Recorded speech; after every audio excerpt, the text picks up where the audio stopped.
ሰላም ጤና ይስጥልን ክቡራትና ክቡራን ተመልካቾቻችን ከናሁ ቴሌቪዥን ናሁ ስፖርት የዛሬ ለተረቡ ጥር 13 2018 ዓ.ም የተለያዩ የሀገር ቤትና የባህር ማዶ ስፖርታዊ መረጃዎችን ወደ እናንተ የምናደርስበት ጊዜው አሁን ነው። እስከ መረጃዎቻችን ፍጻሜ ድረስ አብራችሁ እንድትቆዩ የምንጋብዛችሁ የመረጃዎቹ አዘጋጅና አቅራቢ ገዛይ ሄንዱላ፣ የካሜራ ባለሙያዎቻችን ጋሻው ዳኛውና ብሩክ ጌታቸው ከኛ ጋር ቆይታ ያደርጋሉ። እናንተም እስከ መረጃዎቻችን ፍጻሜ ድረስ አብራችሁ እንድትዘልቁ በድጋሚ እንጋብዛችኋለን። አብራችሁ ነው። ወደ ቀዳሚው የሀገር ቤት ስፖርታዊ መረጃችን ስናልፍ የሲቢ ኢትዮጵያ ፕሪሚየር ሊግን የተመለከተ መረጃ ቀዳሚ እናደርጋለን። የሲቢ ኢትዮጵያ ፕሪሚየር ሊግ የ2018 ዓ.ም የውድድር ዘመን የ16ኛ ሳምንት መርሃ ግብር ጨዋታዎች በትላንትናው ዕለት ጅማሯቸውን አድርገዋል። በአዳማ ሳይንስና ቴክኖሎጂ ዩኒቨርሲቲ ስቴዲየም በተደረጉ ሁለት ጨዋታዎች ነው የሊጉ መርሃ ግብር ጅማሮውን ያደረገው። እዚህ አዲስ አበባ ስቴዲየም ላይ የሚደረጉ ጨዋታዎች በባህል ምክንያት እንደዚሁ መሰረዛቸውን ሊግ ሼር ካምፓኒው ይፋ አድርጓል ማለት ነው። በዚህም መሰረት እንግዲህ መቀሌ 70 እንደርታን ከኢትዮ ኤሌክትሪክ ጋር ያገናኘው ጨዋታ በመቀሌ 70 እንደርታ 2-1 አሸናፊነት ፍጻሜውን አግኝቷል። በዚህ ጨዋታ ላይ ጊትጋትኩት 10ኛው ደቂቃ ላይ እንደዚሁም ደግሞ ፍጹም አለሙ 29ኛው ደቂቃ ላይ መቀሌ 70 እንደርታን አሸናፊ ያደረጉ ሁለት ግቦችን ከመረብ ማሳረፍ ችለዋል ማለት ነው። መቀሌ 70 እንደርታ ወራጅ ቀጠና ስፍራ ላይ ነበረ ከዚህ ቀደም ለተከታታይ ሳምንታቶች ስንመለከተው የነበረው። አሁን ላይ እንግዲህ ትላንት ድል ማድረጉን ተከትሎ እንደዚሁ ወደ 16ኛ ደረጃ ወይም ከወራጅ ቀጠናው ስፍራ መውጣት የቻለበትን ውጤት ማስመዝገብ ችሏል። አሁን ላይ በ16 ነጥቦች 16ኛ ደረጃ ላይ ተቀምጧል። በዚሁ አካሄድ የሚገሰግስ ከሆነ ምናልባት እንግዲህ ከሚወርዱ አራት ክለቦች መካከል እንደማይገኝበት ያረጋግጣል ማለት ነውና ከጊዜ ወደ ጊዜ ከሳምንት ወደ ሳምንት በስተመጨረሻ ያደረጋቸውን ጨዋታዎች እንግዲህ በአሸናፊነት ነጥብ እየሰበሰበባቸው የሚገኘው መቀሌ 70 እንደርታ ማለት ነውና ትላንትና ጣፋጩን ድል ማስመዝገብ ችሏል። ኢትዮ ኤሌክትሪክ በጥሩ ቁመና ላይ እየተመለከትነው እንገኛለን። በወጣቱ አሰልጣኝ ዘሪሁን ሸንገታ የሚመራው ኢትዮ ኤሌክትሪክ ማለት ነው። ትላንት ግን ሽንፈት አጋጥሞታል። ብቸኛውን እንግዲህ ከሽንፈት ያልታደገበትን ግብ ደግሞ ከመረባ ያሳረፈው ሀብታሙ ሸዋለም ነው 50ኛው ደቂቃ ላይ ማለት ነው። ቀደም ሲል እንደገለጽኩላችሁ እንግዲህ ይህ ጨዋታ በመቀሌ 70 እንደርታ 2-1 አሸናፊነት ነው ፍጻሜውን ያገኘው። ሌላኛው በዚሁ ስቴዲየም የተደረገው ጨዋታ የወላይታ ዲቻና ባህር ዳር ከተማ ግብ ሳይቆጠርበት 0-0 በሆናቸው ውጤት ተጠናቋል። ባህር ዳር ከተማን በተከታታይ ጨዋታዎች ላይ ነጥብ እየጣለ እየተመለከትነው እንገኛለን ማለት ነውና በደረጃ ሰንጠረዡ 21 ነጥቦችን ሰብስቦ አሁን ላይ 9ኛ ደረጃ ላይ ተቀምጧል። ነጥቡን ወደ 23 ከፍ ማድረግ የሚችልበትን እድል ነው ሳይጠቀምበት የቀረው። ወላይታ ዲቻ አሁንም ወራጅ ቀጠና ስፍራ ላይ ነው የሚገኘው። ትላንት አንድ ነጥብ ማግኘቱን ተከትሎ በውድድር ዓመቱን የሰበሰባቸውን ነጥቦች ወደ 14 ከፍ አድርጎ 18ኛ ደረጃ ላይ ተቀምጧል ማለት ነውና ዛሬ የሚደረጉ የኢትዮጵያ ፕሪሚየር ሊግ የ16ኛ ሳምንት መርሃ ግብር ጨዋታዎች እንደዚሁ ስንመለከት በአዲስ አበባ ከተማ የሚደረጉትን ጨዋታዎች ወልዋሎ ዓዲግራት ዩኒቨርሲቲ ከሸገር ከተማ ቀን 7 ሰዓት ላይ ጨዋታቸውን የሚያከናውኑ ይሆናል። እንደዚሁ 10 ሰዓት ላይ ደግሞ ይህ ጨዋታ ፍጻሜውን እንዳገኘ ምድረገነት ሽሬ ከአርባ ምንጭ ከተማ ጋር የሚያደርጉትም ጨዋታ ይጠበቃል። ምድረገነት ሽሬ በዘንድሮ ዓመት እንግዲህ አዲስ እድል አግኝቶ ነው ወደ ኢትዮጵያ ፕሪሚየር ሊግ መቀጠሉ የሚታወስ ነው ማለት ነውና አርባ ምንጭ ከተማ ወራጅ ቀጠና ስፍራ ላይ ይገኛል።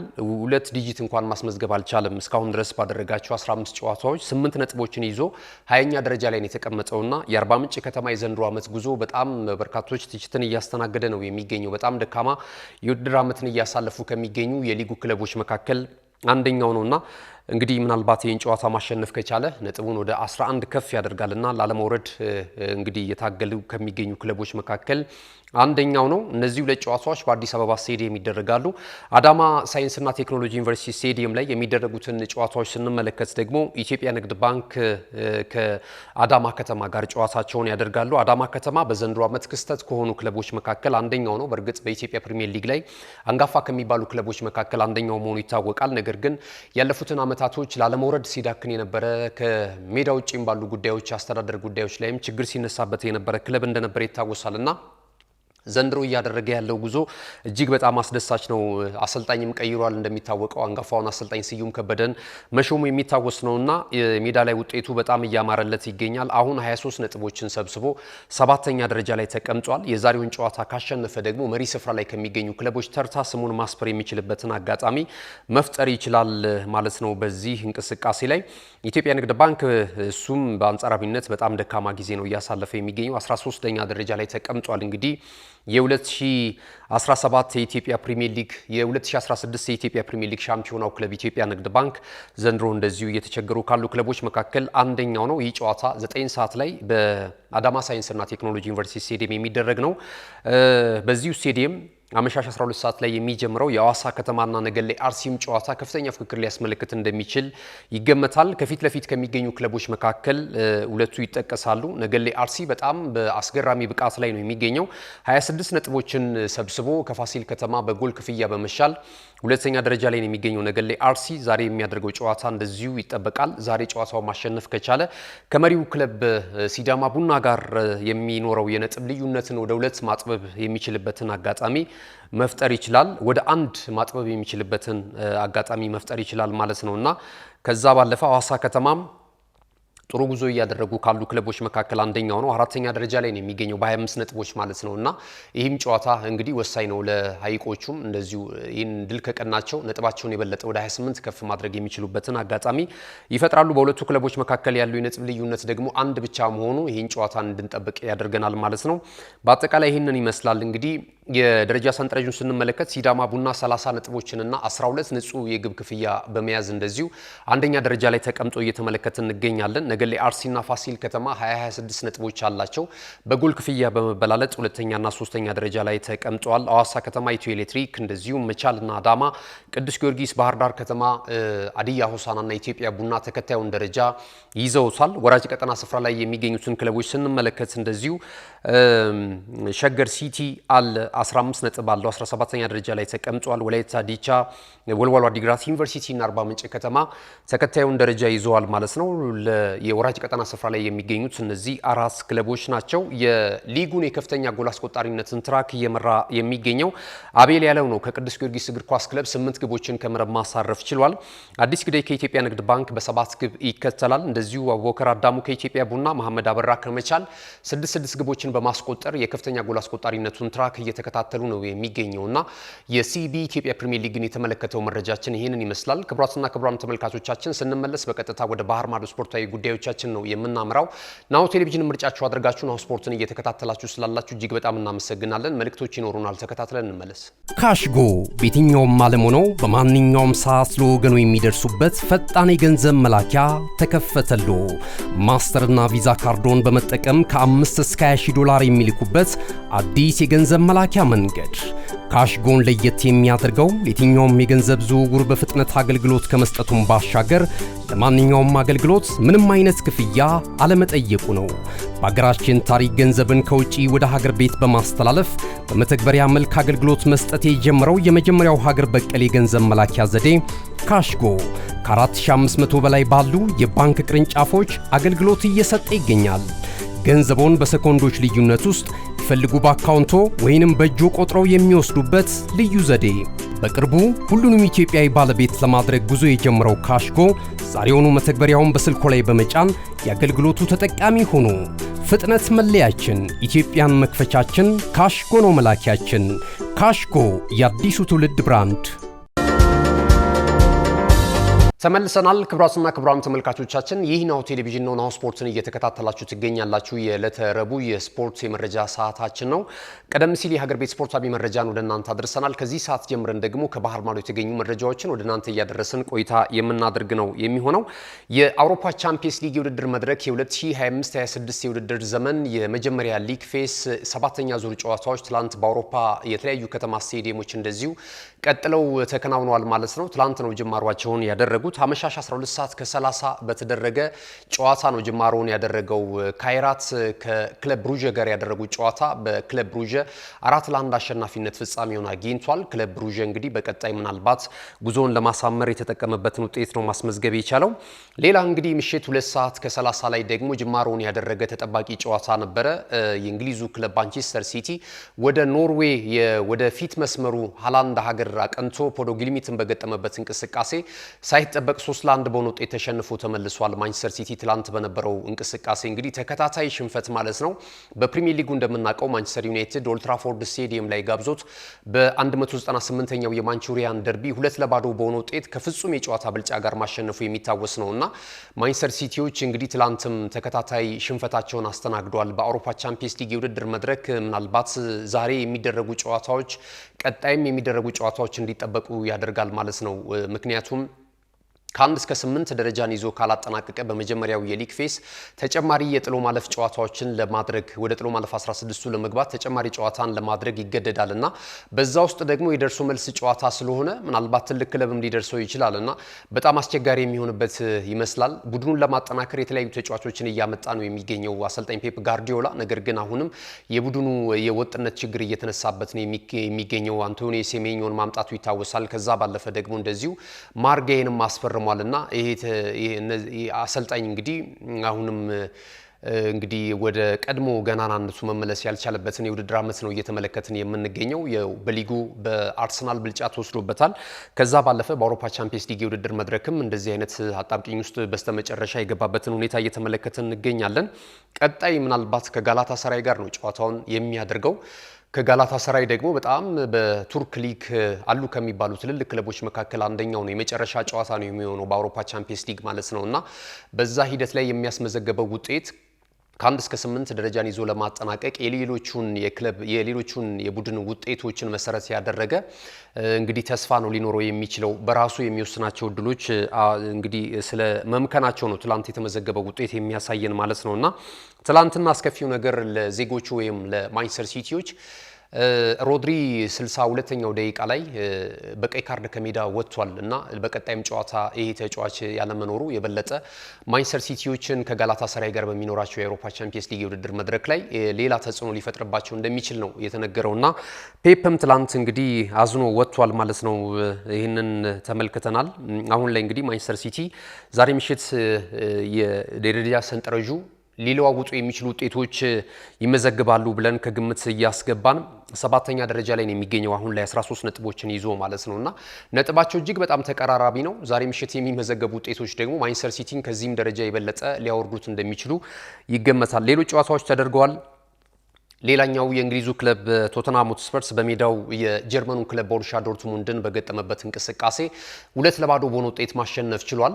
እንግዲህ ቶተንሃም ሆትስፐርስ አሰልጣኙ ቶማስ ፍራንክ አጣብቂኝ ውስጥ እንዳሉ ይታወቃል። ምናልባት የመሰናበት እድል ሊገጥማቸው ይችላል ተብሎ በሳምንቱ መጨረሻ ቀናት እንደምናስታውሰው እንግዲህ እኛ አሰልጣኝ ቦርዱ ተቀምጦ ነበር በቆይታቸው ዙሪያ ላይ ለመነጋገር ማለት ነው። በቀጣይ ግን ያሉትን ጨዋታዎች እንዲመሩ ተረጋግተው እንደዚሁ ተጨማሪ እድል ተሰጥቷቸዋል። ትላንትና እንግዲህ እድላቸውን መጠቀም የጀመሩበትን ውጤት ነው ማስመዝገብ የቻሉት። ቦሩሲያ ዶርትሙንድን 2-0 በሆነ ውጤት ማሸነፋቸውን ተከትሎ አሁን ላይ በደረጃ ሰንጠረዡ ምሽት ከሚደረጉ ጨዋታዎች አስቀድመን 4ኛ ደረጃ ላይ መቀመጥ ችሏል። ያው በፕሪሚየር ሊጉ 14ኛ ደረጃ ላይ ነው የሚገኙት። በጣም ደካማ ጊዜን በማሳለፍ ላይ ነው የሚገኙት። ምናልባት በአውሮፓ ቻምፒየንስ ሊግ የተሻለ የአውሮፓ ተሳትፎን እያስመለከቱ ነው የሚገኙት። እንግዲህ ቶተንሃም ሆትስፐርስ ሳይጠበቅ ትልልቅ የዋንጫ ክብሮችን ባለፈው ዓመት በተለይ የአውሮፓ ሊግ የዋንጫ ክብርን ያሳካበት እናስታውሳለን። በአቋራጭ መጥቶ ማለት ነውና የዚህንም የአውሮፓ ቻምፒየንስ ሊግ የውድድር መድረክንም የተሳትፎ ስፍራ ያገኘው በዛ ነው። ምናልባት ዘንድሮም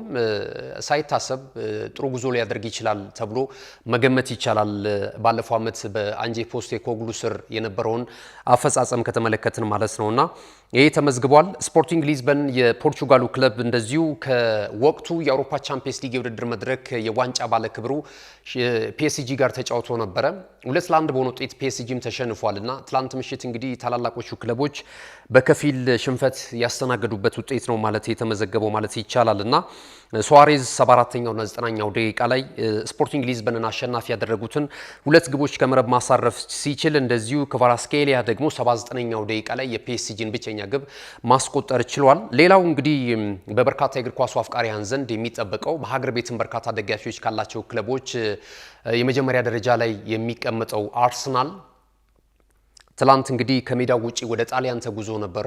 ሳንሲሮ ላይ የጣሊያኑን ክለብ ኢንተር ሚላንን በገጠመበት እንቅስቃሴ 3-1 በሆነ ውጤት በማሸነፍ ሙሉ ለሙሉ ከ7-7 100% የአሸናፊነት ጉዞውን ያስቀጠለበትን ውጤት ማስመዝገብ ችሏል ማለት ነው። የአሰልጣኝ ሚካኤል አርቴታው ቡድን በየአቅጣጫው እንግዲህ ለአራት የዋንጫ ክብሮች በአራት ማዕዘናት እየተፋለመ ነው የሚገኘው። በሊግ ካፕ እንደዚሁ በካራባው ካፕ በፕሪሚየር ሊጉና በአውሮፓ ቻምፒየንስ ሊግ የውድድር መድረክ በጣም ጥሩ ጉዞ እያደረገ ነው የሚገኘው።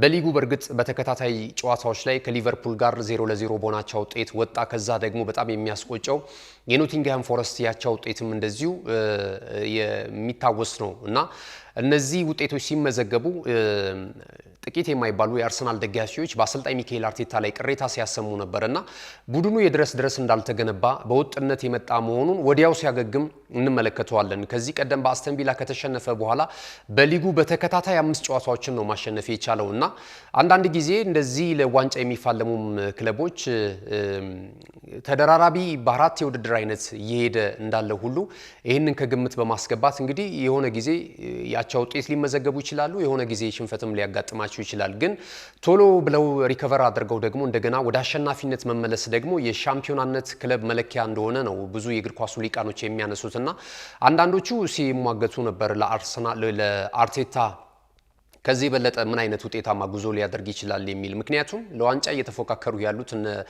ማንቸስተር ሲቲ እና አስተን ቪላ እንደውም የከፋ ሽንፈት ነው የገጠማቸው።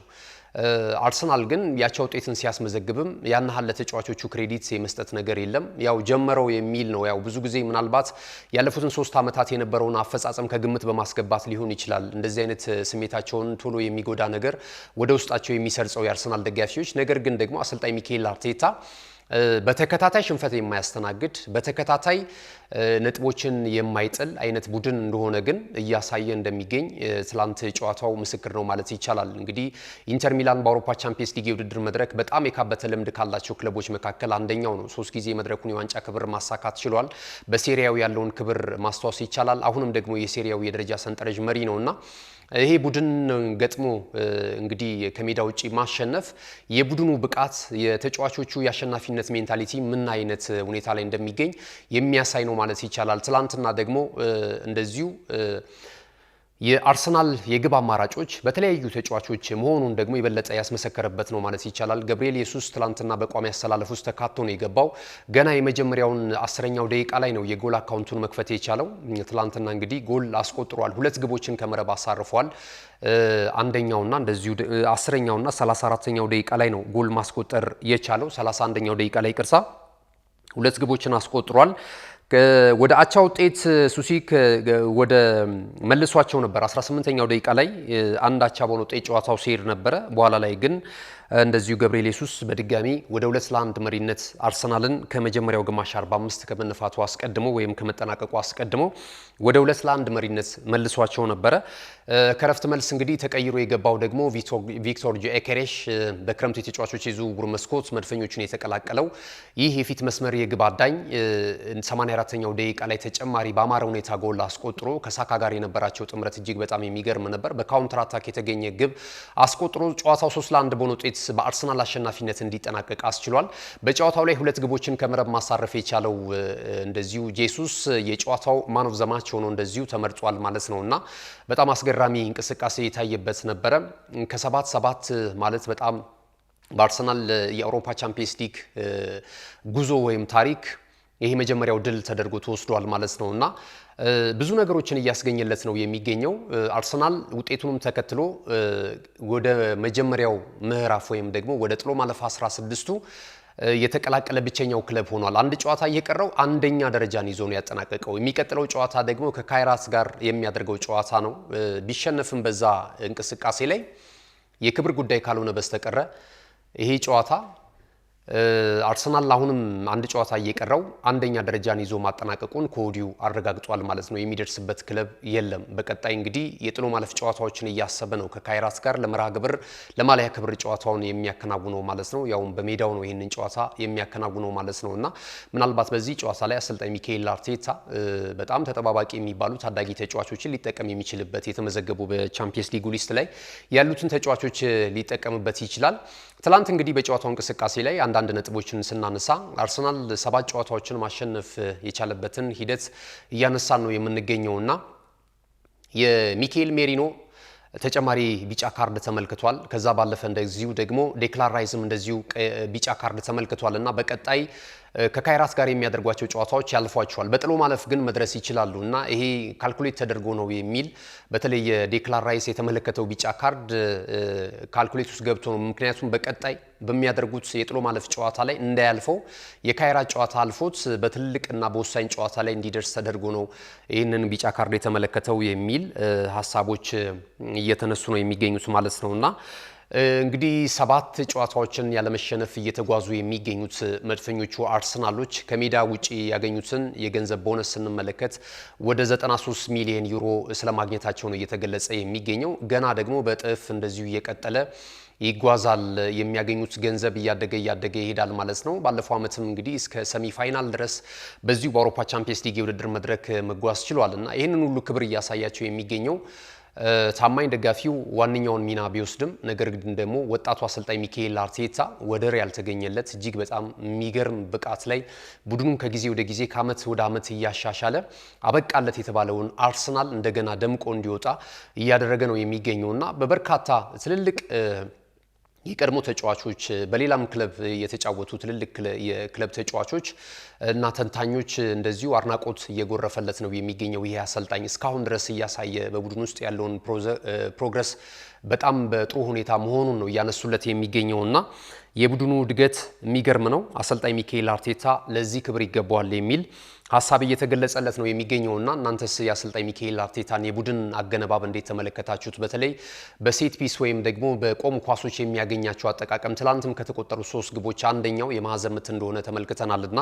ገብርኤል ኢየሱስ ያስቆጠራት ጎል አዲስ አጫዋት እጅግ በጣም የሚገርም አርሰናል ከቀድሞ ባህሉም ብዙም ሳይሸሽ ይሄ የቅብብሎሹና አዝናኝ ጨዋታን በተወሰነ መልኩም እዚህም ጋር በአርቴታ ስር እየተመለከትን እንገኛለን። ድሮ እንግዲህ በቬንገር ሰዓት ላይ ተቃራኒ የክለብ ደጋፊዎች ሁሉ የሚማልሉለትን አጫዋት እሱም ለመተግበር በተወሰነ ሁኔታ እየሄደበት ይገኛል። ነገር ግን ውጤት ተኮር ዋንጫ ተኮር ስራዎችን ነው እየሰራ የሚገኘውና የበለጠ እንግዲህ በውድድር ዓመቱ መጨረሻ ይሄ የአሰልጣኝ ሚካኤል አርቴታ ጉዞ ከ3 ዓመታት ሙከራ በኋላ ምናልባት የዋንጫ ክብሮችን የሚያሳካበት ሊሆን እንደሚችል ይጠበቃል ወይም ተስፋ ተደርጓል።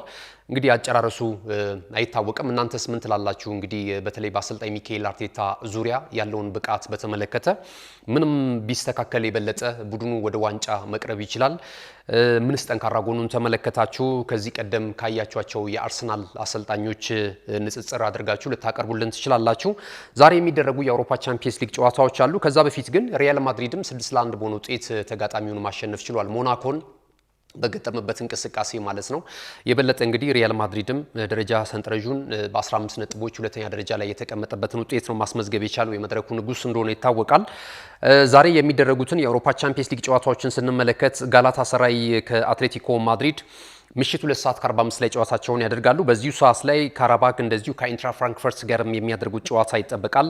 ኦሎምፒክ ደ ማርሴይ ከሊቨርፑል ምሽት 5 ሰዓት ላይ ይደረጋል። ኒውካስል ዩናይትድ ከፒኤስቪ፣ ስላቪያ ብራሃ እንደዚሁ ከባርሴሎና፣ ዩቬንቱስ ከቤኔፊካ፣ ቼልሲ ከፓፎስ እንደዚሁም ባየር ሙኒክ ደግሞ ከዩኒየን ሴንት፣ አታላንታ በጣም አስገራሚ ጉዞ እያደረገ ነው የሚገኘው በአውሮፓ ቻምፒየንስ ሊግ የውድድር መድረክ ላይ ከአትሌቲክ ቢልባኦ ጋር ዛሬ የሚደረጉ የአውሮፓ ቻምፒየንስ ሊግ የሊግ ፌስ የመጀመሪያ ዙር የ7ኛ ዙር ጨዋታዎች ቀጥለው ይከናወናሉ ማለት ነውና አርሰናል በ21 ነጥቦች ከ7 ጨዋታዎችን በማሸነፍ በቀዳሚነት ይመራል። ሪያል ማድሪድ እና ባየር ሙኒክ እኩል 15 ነጥብ አላቸው። ሁለተኛና ሶስተኛ ደረጃ ላይ ነው የሚገኙት። ቶተንሃም ሆትስፐርስ አራተኛ ደረጃ ላይ ይገኛል። ፒኤስጂ፣ ስፖርቲንግ ሊዝበን፣ ማንቸስተር ሲቲ፣ አታላንታ፣ ኢንተር፣ አትሌቲኮ ማድሪድ እያለ ይቀጥላል ማለት ነው። የአውሮፓ ቻምፒየንስ ሊግ የውድድር መድረክ ማለት ነው። የአውሮፓ ቻምፒየንስ ሊግ የተመለከተውን መረጃችንን እዚህ ላይ ገታ እናደርጋለን። ስንመለስ አጫጭር ስፖርታዊ መረጃዎችን፣ ዝውውርና ተያያዥ ጉዳዮችን ያነሳንበትን የመረጃ ሰዓታችንን ደግሞ በስተመጨረሻ ወደ እናንተ እናደርሳለን። አብራችሁን ሁኑ። አሁንም እነሆ የምስራች! የ10 አየር መንገድ የበረራ ትኬት ለውድ ደንበኞቹ በተቀላጠፈና አስተማማኝ በሆነ መንገድ እያቀረበ ያለው። በዚህም በደንበኞቹ የተመሰገነው ጉዞጎ አሁን ደግሞ ተደራሽነቱን በማስፋት ተጨማሪ ባንኮችን በማካተት ለውድ ደንበኞቹ የበለጠ አስተማማኝ ለመሆን ችሏል።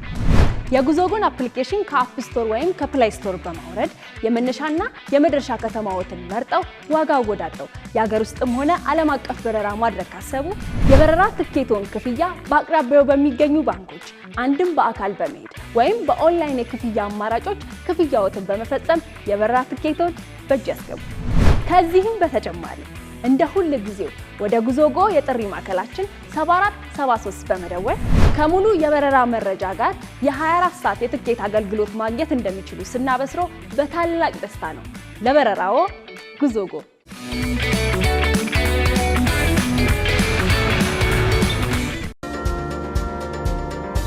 ክብራትና ክብራም ተመልካቾቻችን የመረጃ ሰዓታችን የመጨረሻው ምዕራፍ ላይ ደርሰናል። አጫጭር ስፖርታዊ መረጃዎችን ከዚህ ሰዓት ጀምረን ወደ እናንተ እናደርሳለን። ዝውውር እንደዚሁም ደግሞ ሌሎችን መረጃዎችን ያካተትንበትን መረጃ የምንጀምረው ከእንግሊዙ ክለብ ከፕሪሚየር ሊጉ ተሳታፊው ክለብ አስተን ቪላ ነው። እንግዲህ የእንግሊዙ ክለብ አስተን ቪላ በጥር ተጫዋቾች የዝውውር መስኮት ላይ አዳዲስ ተጫዋቾችን ወደ ክለቡ ለማምጣት እያማተረ እንደሚገኝ እየተገለጸ ነው የሚገኘው። ለዛው ለሊጉ ተሳታፊው ክለብ ከክሪስታል ፓላሱን የፊት መስመር አጥቂ ፊሊፕ ማቴታን ለማስፈረም ፍላጎት እንዳላቸው እንደዚሁ እየተነገረ ነው የሚገኘው። ይህንን የ28 ዓመት የፊት መስመር አጥቂ ለማስፈረም ፍላጎት እያሳዩ ካሉ ክለቦች መካከል አንደኛው አስተን ቪላ ይሁን እንጂ ሌላኛው የሴሪያው ክለብ ዩቬንቱስም የዚህን ተጫዋች ግልጋሎት ለማግኘት እንደዚሁ ከክለቡ ጋር ንግግር እንደጀመረ እየተነገረ ነው የሚገኘው ማለት ነውና በክሪስታል ፓላስ ቤት በጣም ድንቅ ብቃቱን በማሳየት ለፈረንሳይ ብሔራዊ ቡድን እስከ መመረጥ የደረሰውና በፈረንሳይ ብሔራዊ ቡድን ማሊያ ከዚህ ቀደም በማጣሪያ ጨዋታዎች ተመልክተናል ግቦችን ሲያስቆጥር ማለት ነውና አሁን ላይ እንግዲህ በእድሜው ማምሻ ግሩም እንቅስቃሴ በማድረግ ላይ የሚገኘው ፊሊፕ ማቴታ ቀጣይ ቪላ ፓርክ መዳረሻው ሊሆን የሚችልበት እድል እንዳለ እየተገለጸ ነው የሚገኘው ማለት ነውና አሰልጣኝ ዩናይ ኤምሬ ከዓመት ዓመት የሚገርም ቡድን በአነስተኛ በጀት እየገነቡ ተፎካካሪ እያደረጉት ነው የሚገኘው አስተን ቪላን ማለት ነውና ዘንድሮም ለዋንጫው እንደዚሁ እድል ካላቸው ሶስት ክለቦች መካከል አንደኛው ነው ማንቸስተር ሲቲ፣ አስተን ቪላና አርሰናል ናቸው በዋናነት የሊጉን የዋንጫ ፉክክር ከ1 እስከ 3 ደረጃን ይዘው እየመሩ የሚገኙት ማለት ነውና ከዚህ ጋር ተያይዞ በዚሁ የጥር ተጫዋቾች የዝውውር መስኮት ላይም ቡድኑን ለማጠናከርና የበለጠ ተፎካካሪ ለማድረግ አዳዲስ ተጫዋቾችን እያማተሩ እንዳሉ እየተገለጸ ነው የሚገኘው። ወደ ሌላኛው የዝውውር መረጃ ስናመራ ደግሞ ባርሴሎና እንግዲህ በውሰቱል ግብ ጠባቂውን አንድሬ ስቴገንን እንደዚሁ በውሰቱል ለጂሮናው ለዛው ለላሊጋው ተሳታፊ ክለብ ስለመስጠቱ እየተገለጸ ነው የሚገኘው። ይህ ተጫዋች እንግዲህ ድንቅ ብቃት ነበረው በባርሴሎና ቤት ማለት ይቻላል። አሁን ላይ በዚሁ በጥር ተጫዋቾች የዝውውር መስኮት ወደ ጂሮናን ወይም መቀላቀሉን ክለቡ ኦፊሻል አድርጎታል። የጂሮና እግር ኳስ ክለብ ማለት ነው። ይህንን ተመልክተናል። ሌላኛው የዝውውር መረጃን እንደዚሁ ስንመለከት የምናገኘው የማንቸስተር ዩናይትድን መረጃ ነው። ማንቸስተር ዩናይትድ ፖርቹጋላዊውን የአማካኝ ስፍራ ተጫዋችን ሮበን ኔቬዝን ለማስፈረም ከአል ሂላል ፍላጎት እያሳየ እንደሚገኝ የተገለጸ ነው የሚገኘው። እንግዲህ የማንቸስተር ዩናይትድ እግር ኳስ ክለብ ሰዎች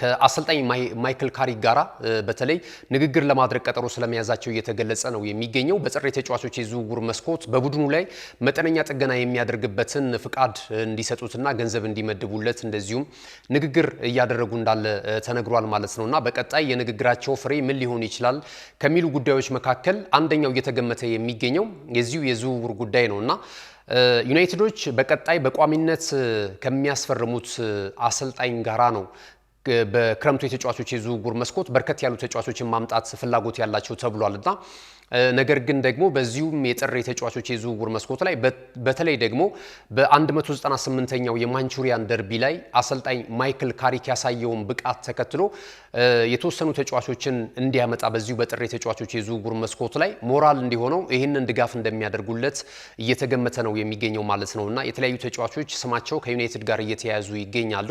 የቡድኑ መንፈስ በአዲስ ከረጅም ዓመታት በኋላ የተመለሰበት እንደሆነ እንግዲህ ብዙ ማንቸስተር ዩናይትድ በዚህ ብቻ ውጤት እንደተደሰቱ ነው እየተገለጸ የሚገኘውና በቀጣይም ተስፋ ያለው ቡድን እንደሚገነባላቸው እንደዚሁ ተስፋ አድርገውበታል። ማይክል ካሪክ የቀድሞ ሌጀንዳቸው ነው። እንግዲህ ማንቸስተር ሲቲን ያሸነፈበት ብቃቱ ዛሬም ድረስ እየተነገረለት ነው የሚገኘው። ይህንኑ ብቃቱና ይህንኑ አጫዋቱን እንዲያስቀጥል ድጋፍ እንደሚያስፈልገው እየተነገረ ነው የሚገኘው። አንደኛው ይሄ ጉዳይ ሆኗል ማለት ነውና ሮበን ኔቬዝን እየተከታተሉት እንዳሉ ተነግሯል። እስከ 20 ሚሊዮን ዩሮ ድረስ የተጫዋቹ ባለንብረት ክለብ የሳውዲ ፕሮ ሊጉ ክለብ አል ሂላል እንደሚፈልግም ተነግሯል ማለት ነውና ቀጣይ መዳረሻው የት ሊሆን ይችላል እየተገመተ ይገኛል። እንግዲህ ሌሎቹን መረጃዎች ስንመለከት ደግሞ አርሰናሉን ተጫዋች እናገኛለን። የአርሰናል አካዳሚ ፍሬ የሆነው እንደዚሁ ኤታን ንዋኔሪ የፈረንሳዩን ክለብ ኦሎምፒክ ደ ማርሴይን ስለመቀላቀሉ እየተነገረ ነው የሚገኘው። ተስማምቷል። አጠቃላይ ነገሮች እንግዲህ የወረቀት ስራዎች ብቻ እንደሚቀሩ ነው እየተነገረ የሚገኘው ማለት ነውና እንግዲህ በፈረንሳይ ሊግ 1 ላይ 3ኛ ደረጃ ላይ ነው የሚገኘው ኦሎምፒክ ደ ማርሴይ በሮቤርቶ ዲ ዘርቢ የተመራ በጣም አስገራሚ የሊግ ተሳትፎን እያደረገ የሚገኙ 35 ነጥቦች አሉት። እነ ፒኤስጂ እና ሌንስ ናቸው የሚቀድሙት ማለት ነውና በሊጉ በቀጣይ የበለጠ ለመጠናከር እነዚህን ተጫዋቾች ለማስፈረም ፍላጎት አለው ኤታን ንዋኔሪ። ቀጣይ መዳረሻው በቂ መጫወቻ ደቂቃ እንዲያገኝም ነው ተጫዋቹና ልምድ እንዲቀስም ነው አሰልጣኝ ሚካኤል አርቴታና አንድሪያ ቤርታ ይሄንን ተነጋግረው ተጫዋቹ ወደዛ እንዲያመራ ያደረጉት ተብሏል ማለት ነው። ከዛ ባለፈ ደግሞ የቲምበር መንታ ወንድም አለ በአርሰናል ቤት የሚጫወት ማለት ነው። ይህ ተጫዋች ኩዊተን ቲምበር ይሰኛልና ይህንንም ተጫዋች ከዚያው ከኤርዲቪዚዮ ክለብ ከፌኖርድ ማስፈረማቸው እየተገለጸ ነው የሚገኘውና ማርሴይ በቀጣይ በሊጉ የዋንጫ ፉክክር ውስጥ ለመቆየት በአውሮፓ ቻምፒየንስ ሊግም የበለጠ ጥሩ ጉዞ ለማድረግ እንደዚሁ የተጫዋቾችን ወደ ስብስባቸው እያመጡ ነው የሚገኙት ማለት ነው። ሌላኛው የአርሰናልን መረጃ እናገኛለን። ፍሬድሪጎ ዴማርኮን ለማስፈረም ከኢንተር ሚላን ትላንትም በነበረው እንቅስቃሴ ተመልክተናል።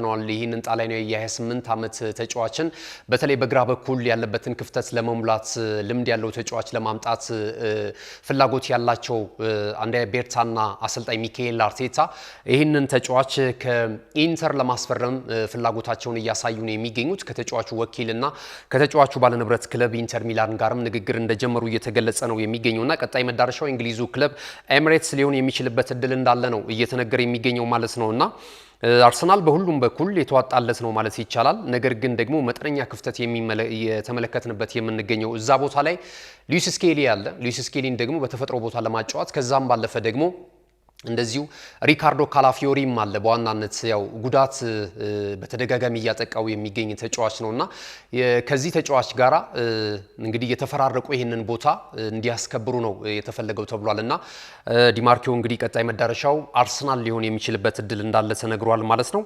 ወደ መጨረሻው መረጃችን ስናመራ የዋይኒ ሮኒን አስተያየት እናገኛለን። ዋይኒ ሮኒ እንግዲህ አርሰናልን አካሄድ በተመለከተ በተለይ አሰልጣኝ ሚካኤል አርቴታ አርሰናልን የገነባበትን ሂደት በግሩም ሁኔታ ገልጾታል። በጣም አስፈሪ አሁን ላይ በአውሮፓ በዓለማችንም ካሉ ትልልቅ ክለቦች መካከል ግንባር ቀደሙ አርሰናል ነው የሚል እንደዚሁ አስተያየት ሰጥቷልና አሰልጣኝ ሚካኤል አርቴታ እጅግ በጣም ስለተዋጣለት ደስ ብሎኛል። በቀጣይ እንግዲህ ለረጅም ዓመታት ከዋንጫ የራቀውን ክለቡን እና ደጋፊውን እንደሚያገናኝ ተስፋ አድርጋለሁ። አያያዙም ይሄንኑ ነው። ብዙዎች ይተቹት ነበር በአንዳንድ ጨዋታዎች ላይ። ነገር ግን እሱ ለእንደዚህ አይነት ነገሮች ጆሮ ባለመስጠት የሚገርም ቡድን ገንብቷልና በቀጣይ የዋንጫ ክብሮችን ወደ አርሰናል ደጋፊዎች እንደሚያመጣ ተስፋ አድርጋለሁ። ይህንኑ መንገዱም ይዘው ነው እየቀጠሉ የሚገኙትና አጠናክረው መቀጠል አለባቸው። አርቴታ ግን ሊመሰገን ይገባል የሚል አስተያየት ሰጥቷል። ምናልባትም ትልልቅ የዋንጫ ክብሮችን የሊግ የዋንጫ ክብሩን እንደዚሁም ደግሞ የአውሮፓ ቻምፒየንስ ሊግ የውድድር መድረክ የዋንጫ ክብሩን ከሁለት አንዱ የሚያገኝበት የውድድር ዓመት እንደሚሆንለት ተስፋ አድርጋለሁ የሚል የቀድሞ የቀይ ሰይጣናቱ ሌጀንድ ዋይኒ ሮኒ ስለ አሰልጣኝ ሚካኤል አርቴታና አርሰናል አሁን እየሄደበትን ያለውን ግሩም ሁኔታን አስመልክቶ አስተያየቱን ሰጥቷል ማለት ነው። እናንተስ በአሰልጣኝ ወይም ደግሞ የቀድሞ የማንቸስተር ዩናይትድ ተጫዋች ዋይኒ ሮኒ ስለ አርቴታና አሁናዊ የአርሰናልን ቡድን በተመለከተ የሰጠውን አስተያየት ትጋሩታላችሁ ወይስ ደግሞ የተለየ ሀሳብ አላችሁ? ይህንን ሀሳብ ልታደርሱን ትችላላችሁ። ክቡራትና ክቡራን ተመልካቾቻችን እንግዲህ ከናሁ ቴሌቪዥን ናሁ ስፖርት የዛሬ ዕለተ ረቡዕ ጥር 13 2018 ዓ.ም የተሰናዱ ስፖርታዊ መረጃዎች ይህንን ይመስሉ ነበር። መረጃዎቹን አሰናድቶ ለእናንተ በማድረስ ገዛ ሄንዱ ላይ ካሜራ ባለሙያዎቻችን ጋሻው ዳኛውና ብሩጌታቸው ከኛ ጋር ቆይታ አድርጓል። ተወዳጅ የናሁ ቴሌቪዥን ፕሮግራሞች በቀጣይነትም ወደ እናንተ የሚደርሱ ይሆናል። እንግዲህ የናሁ ቴሌቪዥን ፕሮግራሞችን ለማግኘት ከቲቪው በተጨማሪ ዩቲዩብ ቻናላችንን ላይክ፣ ሼር፣ ሰብስክራይብ በማድረግ ቤተሰብ እንድትሆኑ እንጋብዛችኋለን። የተለያዩ ወቅታዊ ከሀገር ቤት እስከ ባህር ማዶ ያሉ አንኳራዊ ዜናዎችን ታገኙበታላችሁ። የመዝናኛ ፕሮግራሞችም ወደ እናንተ ይደርሱበታል። ከዛ ባለፈ ደግሞ እንደዚሁ በሶሻል ሚዲያው በተለያዩ አማራጮች አለን በመላው ዓለም እየደረስን እንገኛለንና እነዚህን ቻናሎቻችን እንድትቀላቀሉ እንጋብዛችኋለን። መልካም ቀን ይሁንላችሁ።